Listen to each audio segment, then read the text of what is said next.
travellers again. Oh, heavens me, why won't they leave your poor brother here in 1852? I expect any moment now he'll be back babbling on about what he saw in the future.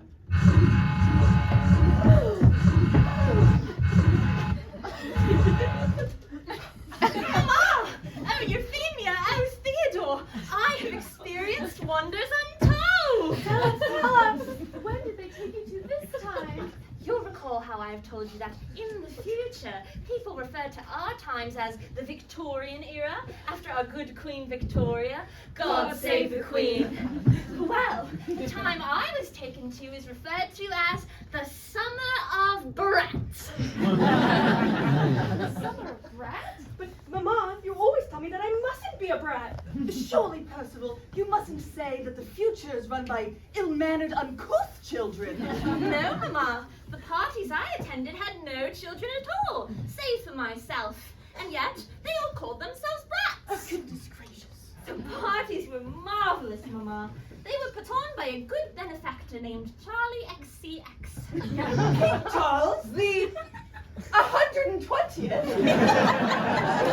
No, Mamma. Queen Charles. Oh, honor my fate! I need a smelling sauce. They had something similar to smelling salts at these parties. A curious little bottle about the size of my thumb, and the gentlemen would sniff up their noses. These parties, were they like a ball? Not like any ball I've ever heard of. Firstly, how they dressed. Everyone donned in the most unnatural, blinding green, a colour the likes of which I've never seen before. Maybe like absinthe? Euphemia Elizabeth Clark, go wash your mouth out at once! Theodore's the one who told me about it. The neighbour boy's the one who told me about it. He said his uncle in Paris drinks it and started seeing fairies. Well, the both of you will go wash your mouths out at once and bring soap to the neighbor boy later. Sounds like the work of the devil. Aye, Mamma, you should have seen how they dressed. Women with not only their ankles out, but at times their whole legs! I want to know, I want to know. This is pure balderdash. You must have encountered a rogue group of bohemians. No, Mamma. Around the whole world, it was the Summer of Brats. I think it sounds tickety-boo. And I must tell you about the music. Without an instrument in sight, this most exotic, indescribable sounds flooded my ears and knocked around in my chest like a second heartbeat. Such a stir in me was conjured up that I felt almost possessed to move my hips. As such. You want to get the colour of my underwear. You want to get the look I've got going on down there.